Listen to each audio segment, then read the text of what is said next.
أعوذ بالله من الشيطان الرجيم. بسم الله الرحمن الرحيم.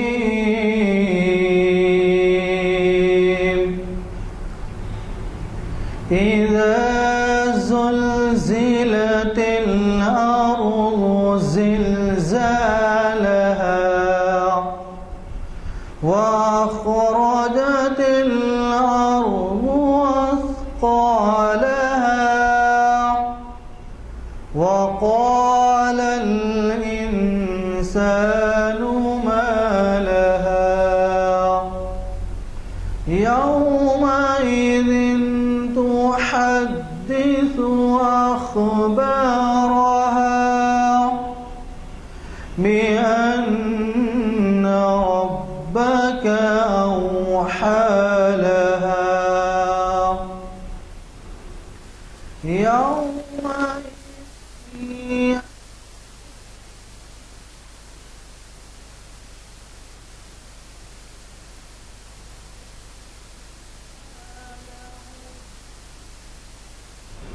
فمن يعمل مثقال ذرة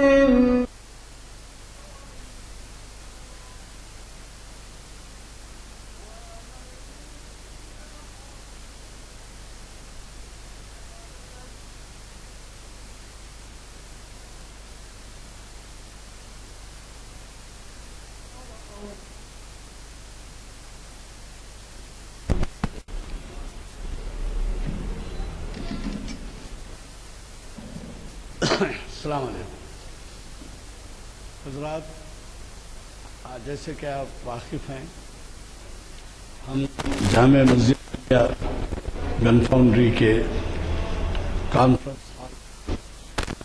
تاریخ اسلام کا 638واں لیکچر سننے کے لیے جمع ہیں اور اس سے مخاطب کر رہے ہیں ایک بہت بڑے اسکالر پروفیسر سید راشد نسیم ندوی صاحب، جو خود کے دیے ہوئے عنوان پر آج آپ کو مخاطب کریں گے، سیرت النبی پر اولین کتاب کا تاریخی جائزہ۔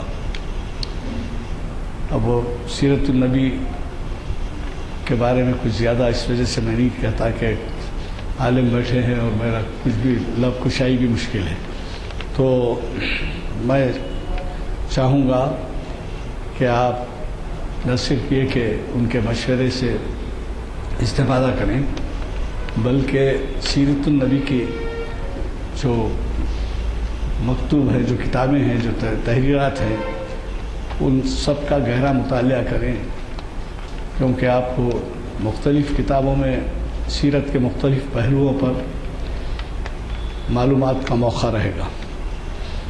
یہ آج آپ کے پاس ہمارے بلیٹن بھی تقسیم ہو رہے ہیں، جس میں 31 مارچ کو کیا میلاد النبی منانا بدعت ہے، پروفیسر سید جہانگیر مخاطب کرنے والے تھے، شاید ان کو اچانک کوئی لیکچر آ گیا، لیکن شاید ہم اسی عنوان سے کسی اور کا جو ہے اہتمام کر رہے ہیں۔ اور اقبال کی نظم مرد حر، مفتی محمد زبیر خاتمی، وہ رہنے سے کوئی بات نہیں، ان کی جگہ مفتی محمد زبیر قاسمی صاحب مخاطب کر رہے ہیں۔ اقبال کی نظم مرد حر، اس عنوان سے جناب مستر مجاز صاحب، جو جانے پہچانے آپ کے مقرر ہیں اور جنہوں نے ہمیں شاید 100 سے زائد محافل مخاطب کیا ہے، اور خصوصاً اقبال کے فارسی کلام سے ہم کو متعارف کیا ہے۔ ابھی حال میں پچھلے مہینے ان کی کتاب فارسی کلام کی اردو میں جو شائع ہوئی ہے وہ اویلیبل ہوگی، وہ بھجوائیں گے، ریلیز ہو چکی ہے، اور شاید دنیا میں واحد کتاب ہے جو اردو فارسی کلام کا اردو میں ترجمہ ہے، اور وہ محفل اقبال شناسی کی 753ویں نشست ہے۔ مجھے یقین ہے کہ آپ اس سے بھی، پیر کے دن کے پروگرام سے بھی اور چہارشنبے کے پروگرام سے بھی ضرور بضرور استفادہ کریں گے۔ میں گزارش کرتا ہوں آج کے ہمارے مقرر صاحب سے کہ وہ شہ نشین پر تشریف لائیں اور ہمیں اپنے خطاب سے وبه نستعين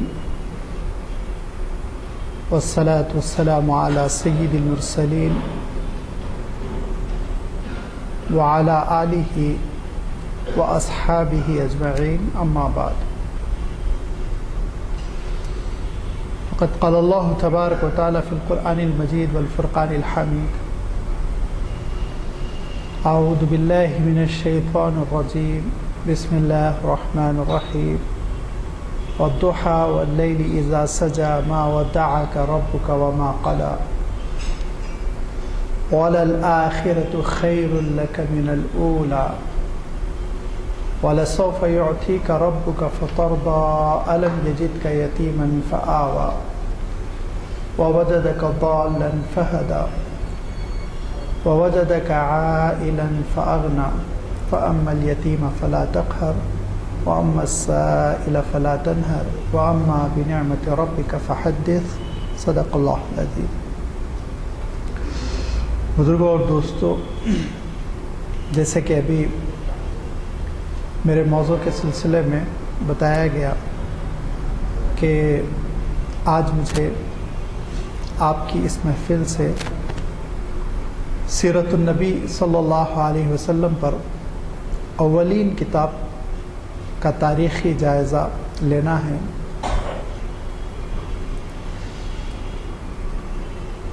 اولین کتاب، سب سے پہلی تصنیف، سب سے پہلی کتاب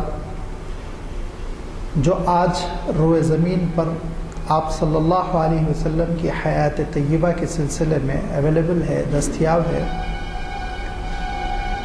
اس کتاب کے بارے میں انشاءاللہ چند معلوماتی باتیں آپ کی خدمت میں رکھوں گا۔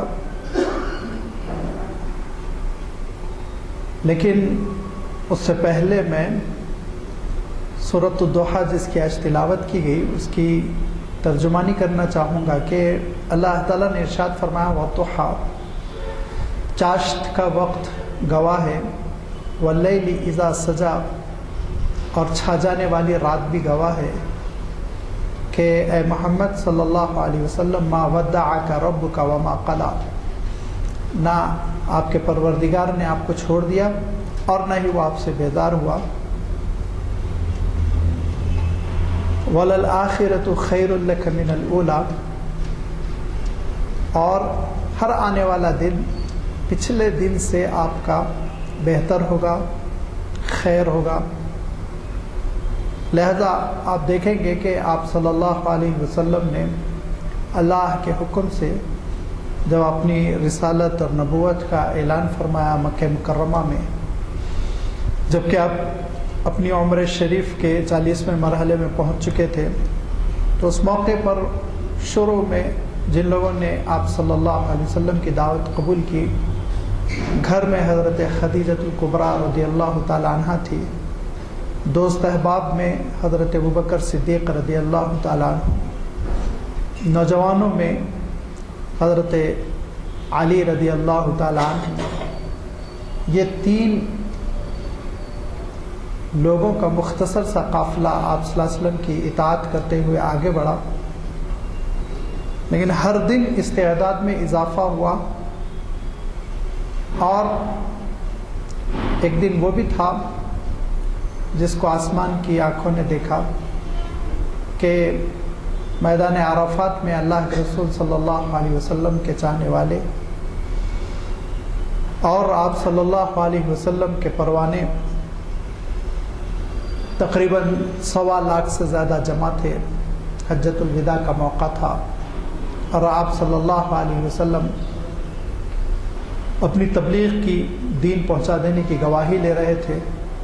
وَلَلْآخِرَةُ خَيْرٌ لَكَ مِنَ الْأُولَى، یہ کیفیت آپ صلی اللہ علیہ وسلم کی زندگی میں ختم ہو گئی، ایسا نہیں ہے، بلکہ ہر آنے والا دن حضور اکرم صلی اللہ علیہ وسلم کے معجزات کو، حضور اکرم صلی اللہ علیہ وسلم کی دعوت کو اور حضور اکرم صلی اللہ علیہ وسلم کے دین کو، آپ کی سیرت کو زیادہ نکھار کے پیش کرتا ہے۔ یہ تسلسل چلا آ رہا ہے، قیامت تک چلتا چلا جائے گا۔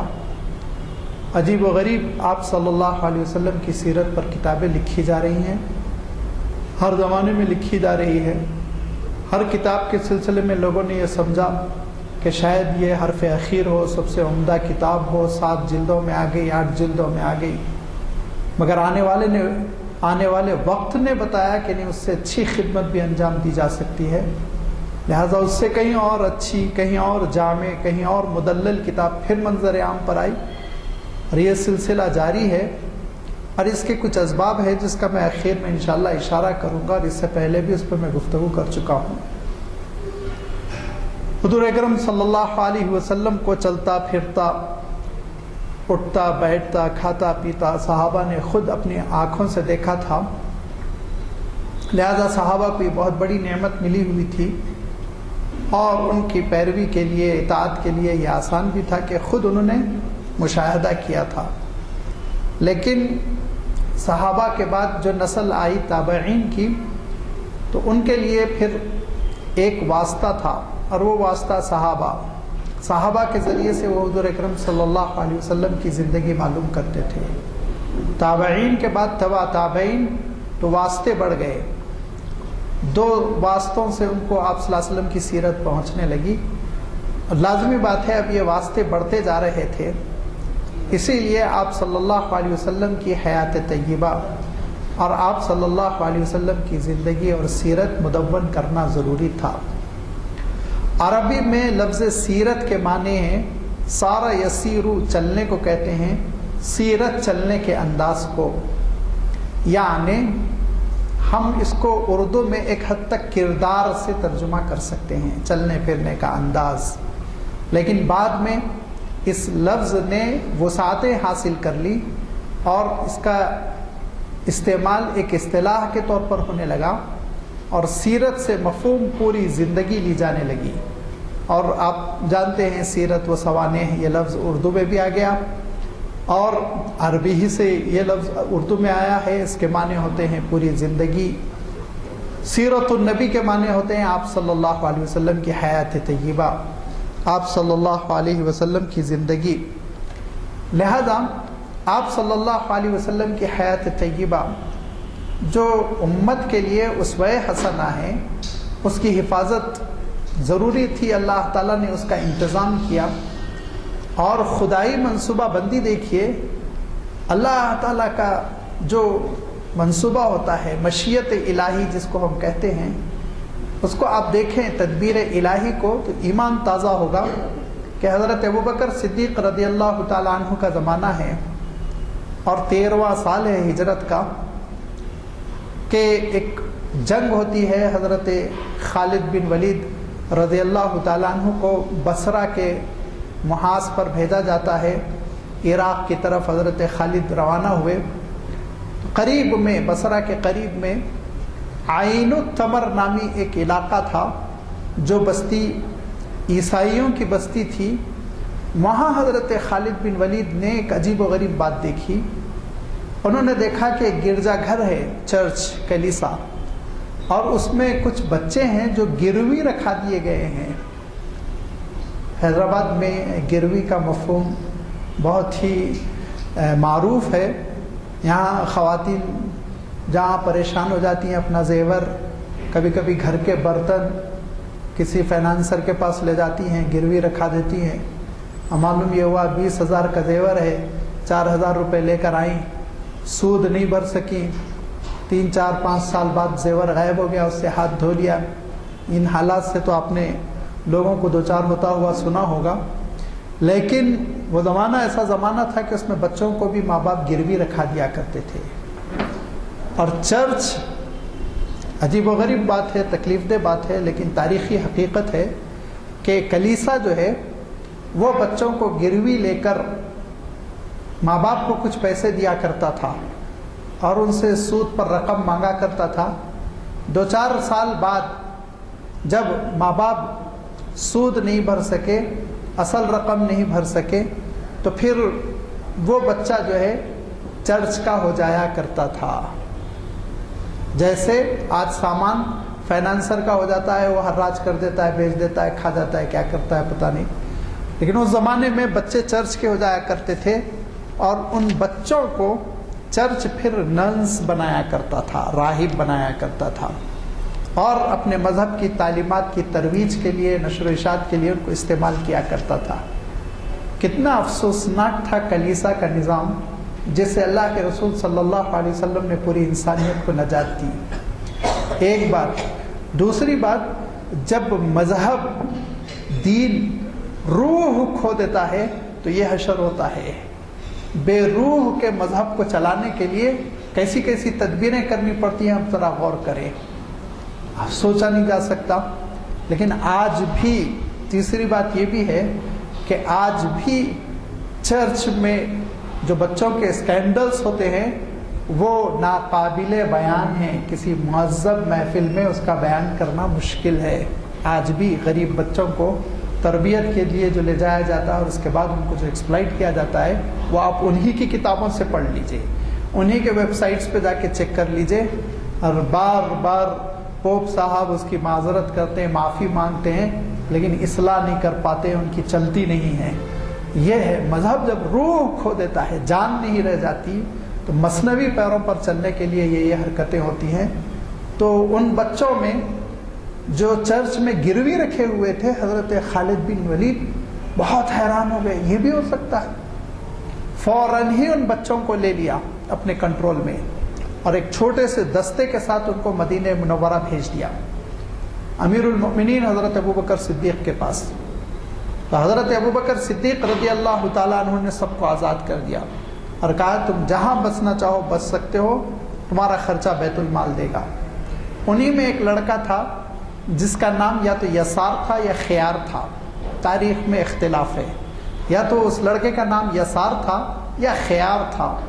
اس بچے نے مدینہ منورہ میں اسلام قبول کیا، لیکن چونکہ وہ عیسائی مذہب سے بہت تعلق اس کا ہو چکا تھا، یعنی تعلیم بہت حاصل کر چکا تھا، پڑھ چکا تھا، اچھی خاصی معلومات تھی، لہذا عیسائیت کے بارے میں، انجیل کے بارے میں خاصی معلومات ہونے کی وجہ سے وہ جب نوجوان ہوئے تو تشریح کرتے تھے کہ حضور اکرم صلی اللہ علیہ وسلم کی بشارتیں انجیل میں کہاں کہاں ہیں، اور ان سے بعض صحابہ بھی استفادہ کیا کرتے تھے، ان سے بعض صحابہ بھی استفادہ کیا کرتے تھے، بالخصوص اس میں حضرت عبداللہ ابن عباس رضی اللہ تعالیٰ عنہ کا نام آتا ہے کہ آپ نے ان کی آرا سے واقفیت حاصل کی۔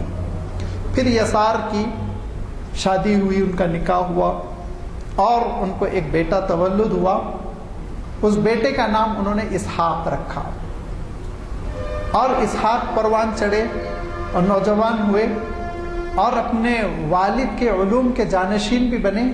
انہوں نے بھی عیسائیت کے بارے میں جو والد صاحب کو معلومات تھی، یسار کو جو معلومات تھی، وہ سب کچھ حاصل کر لی، اور اس کے بعد سے ان کی شادی ہوئی اسحاق کی، اور اسحاق کو ایک لڑکا تولد ہوا تو انہوں نے اس کا نام رکھا محمد، اس بچے کا نام رکھا محمد۔ یہ بات ہے سن 58 ہجری کی، 58 ہجری میں یہ محمد پیدا ہوئے، اور اس کے بعد سب سے پہلے انہوں نے اپنے دادا سے، یعنی وہی دادا جو گروی رکھے ہوئے تھے گرجا گھر میں، جن کا نام خیار یا یسار ہے، وہ جو مدینہ منورہ میں سکونت اختیار کر چکے تھے اور حلقہ بگوش اسلام ہو چکے تھے، ان سے انہوں نے ابتدائی تعلیم حاصل کی۔ محمد نے، پوتے نے، اپنے دادا سے ابتدائی تعلیم حاصل کی، اور ابتدائی تعلیم حاصل کرنے کے بعد جہاں انہوں نے قرآن مجید حفظ کر لیا اور عربی کی ضروری تعلیم حاصل کر لی، وہیں انہوں نے انجیل کی بھی معلومات حاصل کی اپنے دادا سے، اور اس میں انہوں نے بڑی مہارت حاصل کی۔ یہ ایک امتیازی خصوصیت تھی محمد کو جو اپنے دادا سے ملی ہوئی تھی۔ اس زمانے میں علم حاصل کرنا آسان نہیں تھا، اور ایک خطے میں ایک مقام پر بیٹھ کر پڑھ لینا تقریباً ناممکن تھا۔ اس زمانے میں ہوتا کیا تھا کہ اطلاع ملتی تھی کہ مصر میں نحو کے بہت بڑے امام ہیں گرامر کے، لہٰذا مصر جائیے۔ اطلاع ملی بغداد میں تفسیر کے بڑے امام ہیں، بغداد جائیے۔ اطلاع ملی کوفہ میں فقہ کے بڑے امام ہیں، کوفہ جائیے۔ اور ایک ایک مقام پر 2 سال، 2.5 سال، 5 سال، 3 سال اپنی اپنی استعداد کے مطابق لوگ قیام کرتے ہیں، اور ان ائمہ سے استفادہ کر کے خود بھی امام بنتے۔ اب تاریخ اٹھا کر دیکھیے، سارے بڑے ائمہ کی تاریخ ایسے ہی ہے، چاہے وہ امام ابو حنیفہ ہو، چاہے امام شافعی ہو، چاہے امام بخاری ہو، بخارا سے آپ سوچئے مدینہ منورہ آئے، کہاں کہاں گئے. لہذا یہ بھی جب نوجوان ہوئے، 15-16 سال کے ہوئے، سفر کے قابل ہو گئے، تو انہوں نے سفر شروع کیا. سفر کرنے کے بعد سب سے پہلے مصر گئے، اور وہاں ایک استاد سے انہوں نے ابن حبیب جن کا نام ہے استفادہ کیا. اور پھر اس کے بعد سے رئی گئے، پھر اس کے بعد سے بغداد گئے، مختلف مقامات پر گھومتے رہے اور علوم اسلامی حاصل کرتے رہے، یہاں تک کہ جب وہ بغداد کو پہنچے تو 30-35 سال کے ہو چکے تھے، اور معلومات کا ذخیرہ اتنا تھا ان کے پاس، اتنا تھا کہ لوگ ان کو سننے کے لیے اور ان کی معلومات سے استفادہ کرنے کے لیے ان پر ٹوٹ پڑتے تھے. تو بادشاہ کو خبر ہوئی، اور بادشاہ اس وقت کون تھے؟ منصور جو بادشاہ تھے خلافت عباسی کے، انہوں نے اس نوجوان سے کہا کہ آپ ہمارے لڑکے کے لیے، یعنی شہزادہ مہدی کے لیے جو بعد میں پھر تخت نشی ہوا، اس کے لیے آپ اپنی معلومات کا ایک ذخیرہ قلم بند کر دیں. اب ان بزرگ نے اپنی معلومات کا ذخیرہ قلم بند کرنا شروع کیا. تو کہاں سے؟ ابتدائے آفرینش سے، حضرت آدم علیہ السلام کی پیدائش سے کرتے کرتے کرتے کرتے آپ صلی اللہ علیہ وسلم تک پہنچے. تو ہزاروں صفحات تھے. جب منصور یہ دیکھا تو گھبرا گیا، کہا میرا لڑکا یہ کہاں پڑھ سکے گا، اتنا زیادہ نہیں پڑھ سکتا، لہذا آپ خلاصہ کریں. تو انہوں نے پھر خلاصہ کر دیا. خلاصہ کر کے صرف آپ صلی اللہ علیہ وسلم کے ان حالات کو رکھا جو حالات خاص طور پر میدان جنگ سے تعلق رکھتے تھے. سوالیہ نشان یہ یہاں کھڑا ہوتا ہے کہ حالات جنگ ہی کیوں؟ مغازی، غزوے کی جمع، صرف مغازی کیوں انہوں نے جمع کیے؟ اس کا سبب یہ تھا کہ وہ بادشاہ کو یہ احوال دے رہے تھے، اور لازمی بات ہے وہ تیار کرنا چاہتے تھے اسپرٹ بادشاہ کے اندر. یہ نہ ہو کہ عیش کشی میں پڑے رہیں، شراب نوشی میں پڑے رہیں، دنیا دار ہو جائیں، نہیں بلکہ مجاہدانہ اسپرٹ ہو، میدان جنگ کو سنبھالنے کی صلاحیت ہو. لہذا آپ صلی اللہ علیہ وسلم کی زندگی میں سے خاص طور پر انہوں نے وہ حصہ لیا جس کو المغازی کہا جاتا ہے، اور کتاب المغازی کہہ کے انہوں نے تحفتاً دی. اور اس کے بعد سے ان کی بڑی شہرت ہوئی، اور اس کتاب کو سننے کے لیے لوگ مجمع کرتے تھے، جمع ہوتے تھے. تو انہوں نے اس کتاب میں تھوڑا سا اضافہ کیا، اور آپ صلی اللہ علیہ وسلم کا شجرہ حضرت ابراہیم علیہ السلام سے لے لیا. حضرت ابراہیم علیہ السلام سے آپ صلی اللہ علیہ وسلم تک شجرہ، آپ کی پیدائش کے حالات، اور پھر آپ صلی اللہ علیہ وسلم کی پیدائش سے لے کے نبوت تک کے حالات، پھر نبوت سے لے کر مدینہ منورہ ہجرت تک کے حالات، پھر اس کے بعد سے مغازی، جنگوں کے حالات. شاگردوں کی ایک بھیڑ تھی جو آپ سے استفادہ کرتی تھی، اور ان شاگردوں میں یونس ابن بکیر نامی ایک شاگرد ایسے تھے جو بہت ذہین تھے اور اپنے استاذ کے علوم کا تحفظ کرنا جانتے تھے. لہذا انہوں نے آپ کے پورے کے پورے جو صحیفے تھے لکھے ہوئے سب کو ریکارڈ کر لیا، اپنے ہاتھ سے اس کا نسخہ تیار کر لیا. پرنٹنگ کا زمانہ نہیں ہے، اس زمانے میں نساخ ہوتے تھے جو نسخہ تیار کرتے تھے، قلم بند کرتے تھے، جو حیدرآباد میں بڑی تعداد میں ہیں. سالار جنگ میوزیم میں ہے، اور اے پی مینسکرپٹ سیکشن جو تھا پہلے یہاں تھا، عثمانیہ یونیورسٹی شفٹ ہو گیا، وہاں ہے. یہ مخطوطات بکثرت ہے، ہزاروں کی تعداد میں. لہذا انہوں نے بھی مخطوطہ تیار کر لیا، لکھ لیا، اور اس کے بعد سے انہوں نے اس مخطوطے کا درس دینا شروع کیا. جب درس دینا شروع کیا تو یونس کے ایک شاگرد ہوئے ابن ہشام، انہوں نے اپنے استاذ یونس سے وہ مخطوطہ نقل کر لیا، اور انہوں نے اس کو اپنے پاس ریکارڈ محفوظ کر لیا. یہ پچھلے اس زمانے کی تاریخ ہے. امام مالک رحمۃ اللہ علیہ نے بھی اپنے حدیث کا ایک نسخہ تیار کر لیا تھا، وہ اپنے شاگردوں کو ڈکٹیٹ کراتے تھے. اس میں مسمودی بہت اچھے شاگرد تھے، انہوں نے بہت اچھا اس کا نسخہ تیار کر لیا تھا. اور دوسری طرف امام محمد بہت اچھے شاگرد تھے، انہوں نے ایک اچھا نسخہ تیار کر لیا تھا. بعد میں پھر امام مالک رحمۃ اللہ علیہ کی وفات کے بعد مسمودی نے اپنا نسخہ ڈکٹیٹ کرایا، وہ نسخہ چل پڑا. امام محمد نے اپنا نسخہ ڈکٹیٹ کرایا، وہ نسخہ چل پڑا. آج یہ دونوں نسخے ملتے ہیں.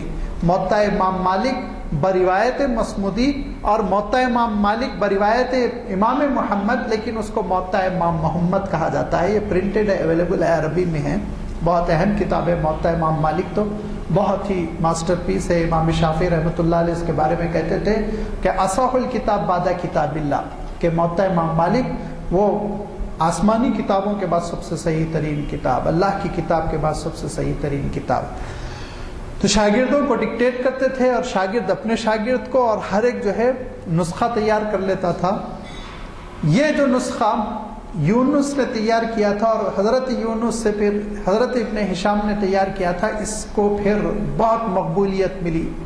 اتنی مقبولیت ملی کیونکہ ابن ہشام نے دو چیزیں کی اس میں. ابن ہشام نے دو چیزوں کا اضافہ کر دیا. ایک تو یہ کہ جو اس میں ہارڈ ورڈز آتے تھے، سخت الفاظ عربی کے، اس کی تشریحات لکھی، قلم بند کر دی، گویا گائیڈ بنا دیا ایک. اور دوسرے یہ کہ بعض روایتوں کی ان کو کمی محسوس ہوئی تو وہ روایتوں کا اضافہ انہوں نے کر دیا، میری طرف سے اضافہ کہہ کے. ابن اسحاق کہتا، ابن ہشام کہتا ہے کہہ کے انہوں نے اضافہ کر دیا. لہذا یہ ابن ہشام کا نسخہ اتنا مشہور ہوا کہ اس وقت عالم اسلام میں سب سے زیادہ سیرت پر چھپنے والی کتاب عربی میں، اور سب سے مشہور اور سب سے ایتھینٹک اور سب سے قدیم وہ سیرت ابن ہشام ہے، جو تقریباً 800 صفحات پر مشتمل ہے. سیرت ابن ہشام یہ ایتھینٹک سیرت ہے، ریفرنس بک ہے، اور اس کی مسلمہ حیثیت ہے. علماء اس سے استفادہ کرتے رہتے ہیں، اور میں سمجھتا ہوں شاید کوئی ہی ملک ایسا ہوگا، عرب ملک، جس سے اس کا ایک نہ ایک ایڈیشن نہ نکلتا ہو. خوب ایڈیشن نکلتے رہتے ہیں. میں پلٹ کے پھر آ رہا ہوں محمد ابن اسحاق کی طرف. محمد ابن اسحاق کے جو نسخے تھے وہ ناپائد ہو گئے، کیونکہ لوگوں نے ابن ہشام ہی کے نسخے کو سب کچھ سمجھ لیا، وہی چھپنے لگے، وہی بازار میں اویلیبل ہو گئے، اور سیرت ابن ہشام وہی مشہور ہو گئی. اردو میں ترجمہ بھی ہوا، خلاصہ بھی ہوا ہے. اصل جو دادا استاذ کا نسخہ تھا محمد ابن اسحاق کا، وہ ناپائد تھا اور لوگوں کی توجہ بھی نہیں تھی، لیکن لوگوں کو اتنا معلوم تھا کہ یہ ابن اسحاق کے نسخے سے یہ ابن ہشام کا نسخہ نکلا ہے. یہ معلوم تھا لوگوں کو، کیونکہ اس میں حوالہ رہتا تھا. کیسے حوالہ رہتا تھا کہ ابن ہشام یوں کہتے تھے، حدثنا یونس عن ابن اسحاق. یونس کہتے ہیں ابن اسحاق سے روایت کرتے ہوئے. تو ابن اسحاق کا نام تو میٹا نہیں جا سکتا تھا. لیکن عجیب و غریب بات یہ ہوئی کہ پچھلے صدی میں حیدرآباد کے ایک سپوت نے، جن کو حیدرآباد ڈاکٹر حمید اللہ صاحب کے نام سے جانتا ہے، انہوں نے محنت شروع کی کہ ابن اسحاق کے اصل نسخے کہاں چلے گئے. لہذا انہوں نے تلاش کرنے کے بعد اس کے 6 ٹکڑے الگ الگ یا 6 چیپٹرز الگ الگ عالم عرب کی لائبریریوں سے حاصل کیا. اس میں سے 3 حصے ان کو مغرب میں مل گئے، مغرب یعنی الجزائر، مورتانیہ وغیرہ میں مل گئے ان کو. فاس میں، فاس کے کتب خانے میں مل گئے، اور ایک آدھ ان کو حصہ ملا بغداد میں، ایک آدھ حصہ ان کو مل گیا ترکی میں. اس طرح سے 6 حصے کمپلیٹ ہوئے، اور انہوں نے سب کو یکجا کرنے کے بعد اس کو پھر جانچا اور اس کو ایڈٹ کیا، اس کی تصحیح کی. اور جب یہ اطلاع ہوئی تو مغرب کی مملکت اور حکومت نے ان کو دعوت دی کہ آپ یہاں آئیے، اور یہاں فاس میں آ کر آپ یہاں پر کام کریں، اور یہاں سے اس کو آپ چھاپیں. اور فاس کے عالموں نے بھی ساتھ دیا، اور اس کے بعد سے ان 6 حصوں کو یکجا کر کر ڈاکٹر حمید اللہ صاحب مرحوم نے اس کتاب کو چھاپا سیرت ابن اسحاق کے عنوان سے. اس نام سے عربی میں کتاب چھپی. لازمی بات ہے جب چھپی تو تہلکہ مچ گیا، ایک انکشاف تھا، ایک نئی دریافت تھی، ایک بازیافت تھی. لہذا علماء نے اس کو دیکھا، چیک کیا، اور اس کو کمپیئر کیا، ایڈٹ کیا مختلف نسخوں سے. تو اس کو سب سے اچھا، سب سے ایتھینٹک، سب سے صحیح ترین مانا. اور اس کے بعد سے پھر اس کے مختلف زبانوں میں ترجمے ہوئے. انگلش میں بھی ترجمہ ہوا عربی سے، اور پھر انگلش سے اردو میں بھی ترجمہ ہو کر دلی کے ایک مکتبے نے اس کو سیرت ابن اسحاقی کے نام سے چھاپا. آپ صلی اللہ علیہ وسلم کے شجرے سے لے کے غزوہ احد تک کے حالات اس میں ہیں. غزوہ احد تک کے غالباً میں سمجھتا ہوں 500 550 صفحات میں یہ پوری کی پوری کتاب چھپی، جو بالکل ریئر تھی، جو غائب تھی لوگوں کے نگاہوں سے، اور اس کتاب کی چھپنے کی وجہ سے بہت سے معمے حل ہوئے، بہت سے مسائل حل ہوئے، اور یہ پتہ چلا کہ ابن ہشام نے کہاں اضافے کیے، اصل نسخہ کیا تھا، اور یہ پتہ چلا کہ اصل حالات کیا ہیں۔ کیونکہ ایک عجیب و غریب بات یہ ہے کہ کہیں کہیں ابن اسحاق صرف اور صرف ایک حوالے سے صحابی تک پہنچ جاتے ہیں۔ اس کو محدثین وحدانیات کہتے ہیں۔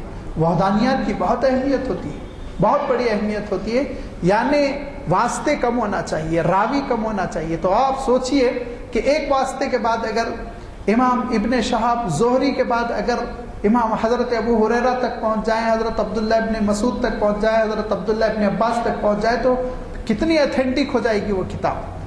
تو ایک تو یہ کہ اس میں بکثرت وحدانیات ہے، ابن اسحاق ایک حوالے کے بعد ہی پہنچ جاتے ہیں، ایک ہی راوی کے بعد پہنچ جاتے ہیں صحابہ کے دور میں۔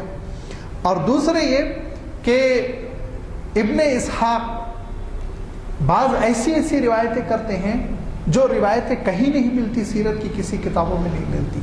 مثلا ایک روایت جو غیر معمولی اہمیت کی حامل ہے اور جس کو یعنی منظر عام پر لانا چاہیے، جس پر ڈسکس ہونا چاہیے، جس کی تشریح ہونی چاہیے، وہ یہ کہ ابن اسحاق روایت کرتے ہیں ایک صحابی سے جن کا نام مجھے یاد نہیں رہ گیا، کہ حضور اکرم صلی اللہ علیہ وسلم جب مردوں کو وحی سنا دیتے اور مردوں کو وحی یاد دلا دیتے تو خواتین میں جاتے اور عورتوں کو وحی سناتے اور ان کو بھی یاد دلاتے۔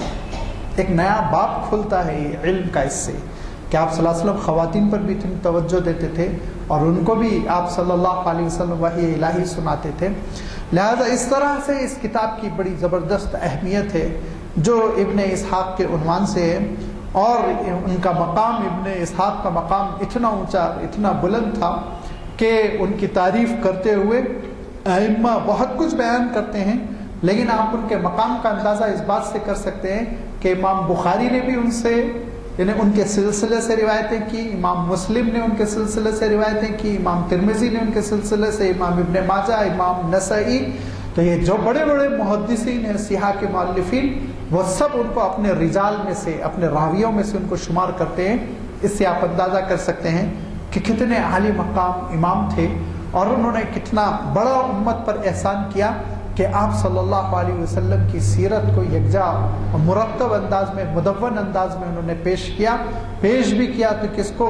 حکومت کو پیش کیا، تاکہ حکومت سب سے پہلے آپ صلی اللہ علیہ وسلم کی سیرت کو اپنائے، اور حکومت کے واسطے سے پھر ساری امت میں آپ صلی اللہ علیہ وسلم کی سیرت عام ہوتی چلی جائے۔ یہ جو ابن ہشام کا کارنامہ ہے اور یہ ابن اسحاق کا جو کارنامہ ہے، اس کے سلسلے میں جو بات میں آپ کی خدمت میں رکھنا چاہ رہا ہوں کہ دیکھیے وَلَلْآخِرَةُ خَيْرٌ لَكَ مِنَ الْأُولَىٰ، کہ صحابہ کے دور میں تو انہوں نے اپنی آنکھوں سے دیکھا تھا، اس لیے وہ عمل کر رہے تھے، لیکن پھر دوسری نسل آئی تو اس نسل نے حضور اکرم صلی اللہ علیہ وسلم کی سیرت کو زبانی طور پر یاد رکھا، روایت کر کر کے اس کو رواج دیا۔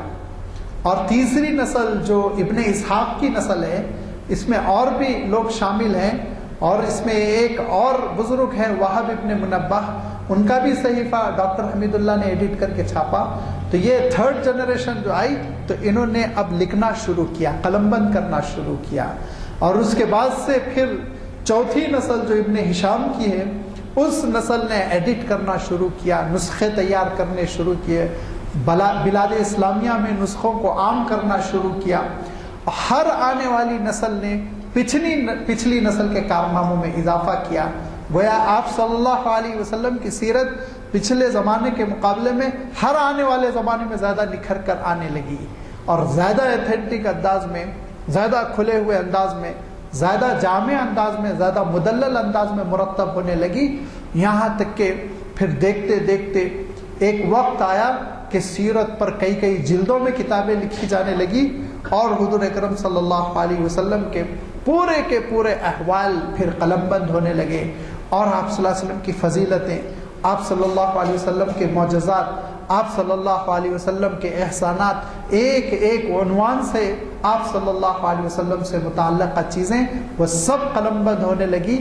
یہ پوری کی پوری جو سرگرمیاں آپ کو نظر آ رہی ہیں، اور جو آج تک چلی آ رہی ہے قیامت تک چلتی رہیں گی، یہ پوری کی پوری سرگرمیاں اور یہ ساری کی ساری جد و جہد یہ دراصل یہ گھومتی ہے ایک ہی آیت کے ارد گرد، لقد کان لکم فی رسول اللہ اسوۃ حسنہ، تمہارے لیے بہترین زندگی کا قرینہ اور طریقہ ہے تو آپ صلی اللہ علیہ وسلم کا۔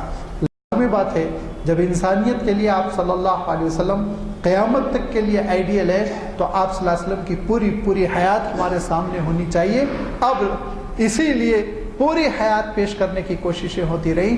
حضور اکرم صلی اللہ علیہ وسلم کی زندگی قیامت تک کے لیے آئیڈیل ہے، قیامت تک کے لیے نمونہ ہے، یہ بہت دعوے کے ساتھ آپ کہہ سکتے ہیں۔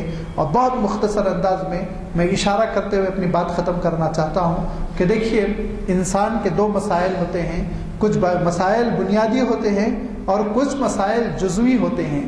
جزوی مسائل بدلتے رہتے ہیں اور جزوی مسائل وہ حالات کی تبدیلی کی وجہ سے نئے نئے رنگ میں سامنے آ سکتے ہیں۔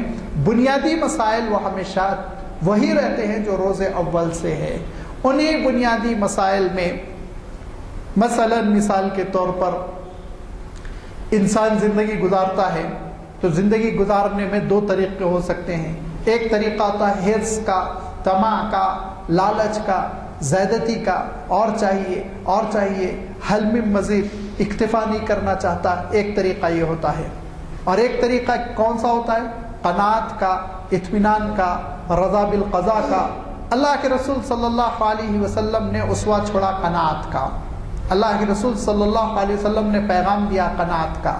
اب آج بھی دیکھیے موجودہ دور میں ساری سائنٹیفک ایجادات کو آپ ایک طرف رکھیں، دوسری طرف انسان کے اس جذبے کو دیکھیں کہ انسان چاہ رہا ہے الحاکم التکاثر، زیادہ چاہیے، گھر ہے تو بنگلہ چاہیے، بنگلہ ہے تو حویلی چاہیے، اور اسی طرح فرنیچر میں اضافہ، اسی طرح گاڑیوں میں اضافہ، اسی طرح سامان عیش و عشرت میں اضافہ، ہر ایک میں اضافہ، عہدے میں اضافہ چاہ رہا ہے، شہرت میں اضافہ چاہ رہا ہے، دولت میں اضافہ چاہ رہا ہے۔ کون سی چیز ہے جس میں انسان اضافہ نہیں چاہتا؟ اس موقع پہ آپ صلی اللہ علیہ وسلم نے جو اسوہ چھوڑا وہ قناعت کا۔ قناعت کیا ہے؟ قناعت یہ ہے مدینہ منورہ میں جب اللہ کے رسول صلی اللہ علیہ وسلم تشریف لائے تو آپ کی نجی زندگی کا جو پہلا دن تھا وہی آپ کی زندگی کا آخری دن بھی تھا، آپ صلی اللہ علیہ وسلم نے پہلے حجرہ بنایا، پھر گھر سے تبدیل کر دیا، پھر حویلی میں تبدیل کر دیا۔ یہ سب کچھ ممکن تھا، دولت کے انبار لگتے تھے مسجد نبوی میں، ایک بار ایسا ہوا کہ اونٹوں پر لد لد کے سونا اور چاندی آیا ہے۔ ایسے واقعات ہیں، آپ حیرت کریں گے کہ حضرت عباس رضی اللہ تعالیٰ عنہ غزوہ بدر میں مشرکین مکہ کے ساتھ چلے آئے، اگرچہ کہ اسلام قبول کر لیا تھا لیکن اپنے اسلام کو چھپا رہے تھے۔ مشرکین مکہ نے کہا کہ تم تو بہادر ہو، پہلوان ہو، چلنا پڑے گا، لہٰذا آ گئے، گرفتار ہو گئے۔ غزوہ بدر میں جو 70 لوگ گرفتار ہوئے اس میں حضرت عباس رضی اللہ تعالیٰ عنہ بھی تھے۔ اللہ کا حکم آیا بغیر پینالٹی لیے کسی کو آزاد نہ کرنا، سب سے مالی تاوان لینا۔ تو آپ صلی اللہ علیہ وسلم نے حضرت عباس سے کہا چچا جان پیسے منگائیے، کہا میرے پاس تو پیسے نہیں ہیں۔ تو کہا چچا جان کیسی بات کر رہے ہیں آپ سفر پہ آنے سے پہلے اس درخت کے نیچے جو خزانہ دفن کر رہے تھے وہ کس کا ہے؟ تو کہا بیٹے پہلے بھی تم پر ایمان رکھتا تھا لیکن اب ایمان کا اضافہ ہو گیا، ٹھیک ہے منگاتا ہوں۔ مگر برا لگا، پیسے دینا پڑا، بھتیجا بھی وہ پینالٹی لے رہا ہے، کم سے کم رشتہ داری کی بنیاد پر چھوڑ دیتا۔ تو اللہ تعالیٰ نے قرآن مجید میں ارشاد فرمایا کہ اے نبی ان لوگوں سے آپ کہہ دیجئے، ان قیدیوں سے آپ کہہ دیجئے کہ اگر آج پینالٹی دینا تم کو برا لگ رہا ہے لیکن اگر کل تم ایمان قبول کر لو گے اور اسلام کے حلقے بگوش ہو کر محمد کے پاس آ جاؤ گے تو پھر ہم تم کو اس سے کہیں زیادہ دے دیں گے۔ لہذا حضرت عباس رضی اللہ تعالیٰ عنہ گئے، جانے کے بعد کھلم کھلا اسلام کا اعلان کیا، پھر مدینہ منورہ تشریف لے آئے۔ مدینہ منورہ جب تشریف لے آئے تو اس کے کچھ ہی دنوں کے بعد ایک قافلہ آیا اور اتنی دولت کہ سونے کی اینٹوں کے انبار مسجد نبوی کے صحن میں لگے ہوئے ہیں۔ تو حضور اکرم صلی اللہ علیہ وسلم نے کہا کہ چچا اللہ تعالیٰ نے تو وعدہ کیا تھا، آپ کی پینالٹی کتنی تھی؟ تو میری پینالٹی اتنے تولے سونا تھی، 10 تولے، 20 تولے، 25 تولے کچھ۔ اب موجودہ دور کے کچھ 6 لاکھ کے قریب ہوتی ہے، وہ حساب لگایا گیا سیرت نگاروں نے۔ تو کہا میرا اتنا سونا تم نے لیا تھا؟ تو کہا دیکھیں چچا جان صحن میں سونا پڑا ہوا ہے، جتنا آپ اٹھا سکتے ہیں اٹھا لیجئے، وہ آپ کا ہے، یہ اللہ تعالیٰ کی جانب سے حکم ہے۔ لہذا حضرت عباس رضی اللہ تعالیٰ عنہ گئے اور اپنے جبے کے دامن کو خوب لمبا پھیلایا، خوب سونے کے ڈلے اس میں ڈال لیے، اور اس کے بعد جب اٹھنا چاہے تو اٹھنے ہی نہیں آ رہا وزن سے، تو کہا بیٹے تھوڑا سہارا دے دو، تو کہا میں کیوں سہارا دوں آپ کو دنیا بٹورنے میں، میں سہارا اس معاملے میں نہیں دوں گا۔ تو پھر حضرت عباس نے کہا کہ تھوڑا سا بڑبڑاتے ہوئے کچھ ٹکڑے کم کیے، جتنے اٹھا سکتے تھے اٹھائے، اٹھا کے اپنے گھر لے گئے۔ تو اب آپ سوچئے کہ اللہ تعالیٰ نے ایک وعدہ کیا تھا بدر کے اسیران سے، اگر صدق دل کے ساتھ اسلام قبول کر لو گے تو ہم تم کو بے تحاشا دیں گے، وعدہ پورا ہوا۔ اتنی دولت آئی مدینہ منورہ، کیا اللہ کے رسول صلی اللہ علیہ وسلم ایک پختہ گھر نہیں بنا سکتے تھے؟ کیا اللہ کے رسول صلی اللہ علیہ وسلم اپنے لیے کچھ آرام دہ بستر کا انتظام نہیں کر سکتے تھے؟ ہرگز نہیں۔ وہی رکھا آپ صلی اللہ علیہ وسلم نے اپنا اسٹینڈرڈ اور معیار جو پہلے دن کا تھا آخری دن تک۔ یہ قناعت، بہت سے پہلو ہیں جس میں سے صرف ایک پہلو کا میں تذکرہ کر رہا ہوں کہ آج کی دنیا کو بھی آپ صلی اللہ علیہ وسلم کی حیات طیبہ اور مبارک زندگی ٹینشن سے، مسائل سے اور بیجا تکلفات سے، مصیبتوں سے نجات دے سکتی ہے، اور ایک پیاری اور سمپل زندگی دے سکتی ہے، وہ بس اور بس سیرت النبی۔ اور اسی سیرت النبی کے تحفظ کے لیے، اسی کی نشر و اشاعت کے لیے، اسی کی بقا کے لیے لوگوں نے اس کو قلم بند کیا، لکھا، ایڈٹ کیا، اور زندگی پوری کی پوری سفر کر کر کے آپ صلی اللہ علیہ وسلم کے حالات جمع کیے، اور اسی میں سے ایک محمد ابن اسحاق رحمۃ اللہ علیہ کا کارنامہ ہے جو بازار میں اویلیبل ہے، ترجمے کے ساتھ، ڈاکٹر حمید اللہ کے مقدمے کے ساتھ۔ آپ ضرور اس کا مطالعہ کریں، انشاءاللہ آپ دیکھیں گے کہ اس میں بڑی معلومات ہے اور ہم سب مسلمانوں کے لیے حفظ جا بنانے والی طالبات ہے۔ وآخر دعوانا ان الحمدللہ رب العالمین۔ کہ میں نے جب کہا کہ بہت بڑے اسکالر، تو انہوں نے عنوان سے کس قدر انصاف کیا ہے۔ ہمیں بڑی خوشی ہوتی ہے کہ ہمارے مقررین بہت تیاری سے آتے ہیں۔ خیر آج کے مقرر صاحب کو تو تیاری کی بھی ضرورت نہیں ہے، انگریزی میں ایکسٹمپور کہتے ہیں، ویسے وہ آپ کو اندازہ یہ بھی ہوا ہوگا کہ ہماری طبیعت چاہتی تھی کہ اور بولتے چلے جائیں اور ہم بیٹھے اور سنتے چلے جائیں، لیکن ہے وقت کی تنگی، مجبوریاں ہیں۔ حضرات میں نے پہلے ہی آپ سے کہا تھا کہ یہ محافل جو ہیں بیٹھنے، سننے اور اس کے بعد نشستن و گفتن و برخاستن کے لیے نہیں ہیں، بلکہ اس میں عمل آوری کی بھی کوشش ہونی چاہیے۔ آپ نے جو آج بات کہی ہے، اس کو عام طور پہ اکانومسٹ جو ہے دو اس پہ تقسیم کرتے تھے۔ ایک یہ کہتے تھے کہ سب نیسیسٹیز آف لائف کہتے تھے، اور نیسیسٹیز لائف کے معنی ضروریات زندگی، وہ بعض کو نصیب تھے، بعض کو نہیں نصیب تھے۔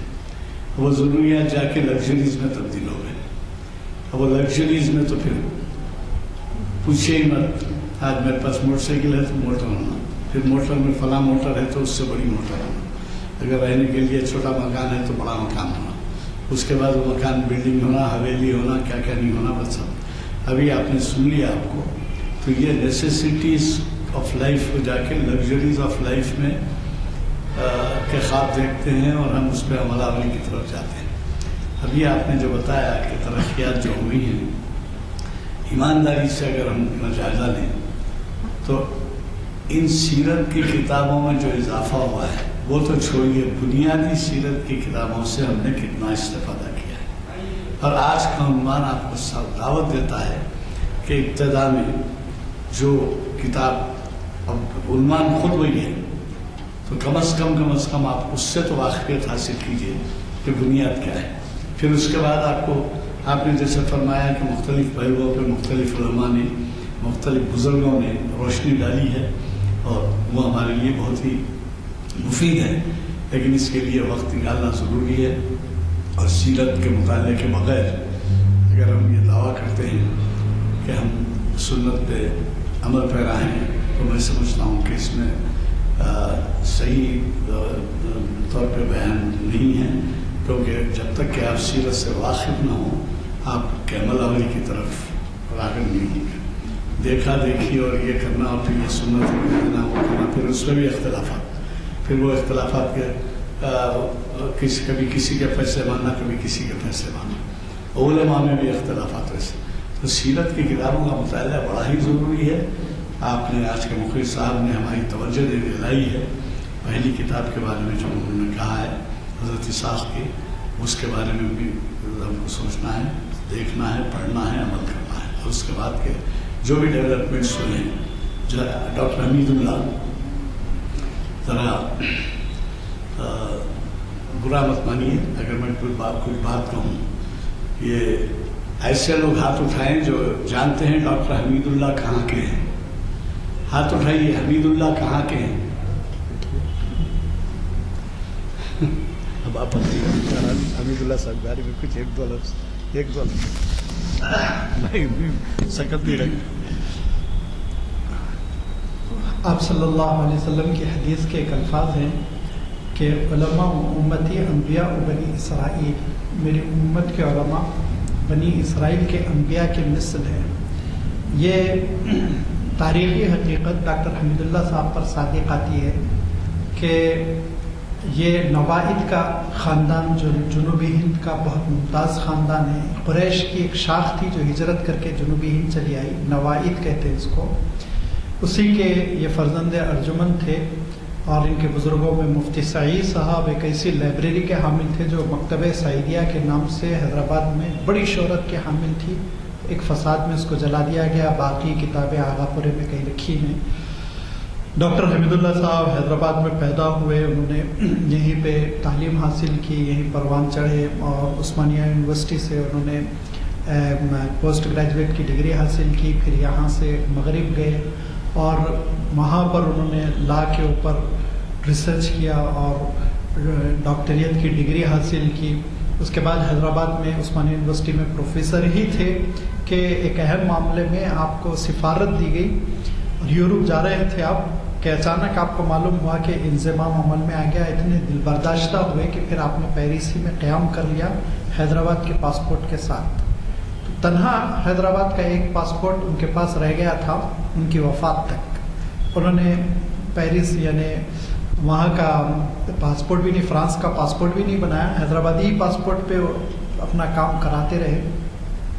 پھر اس کے بعد سے ڈاکٹر حمید اللہ صاحب نے فرانس میں فرینچ زبان میں اتنی مہارت حاصل کی کہ قرآن مجید کا سب سے ایتھینٹک اور اچھا فرینچ ترجمہ ڈاکٹر حمید اللہ صاحب کا ہے. اور آپ صلی اللہ علیہ وسلم کی ایک بہت اچھی کتاب لکھی آپ صلی اللہ علیہ وسلم کی زندگی پر.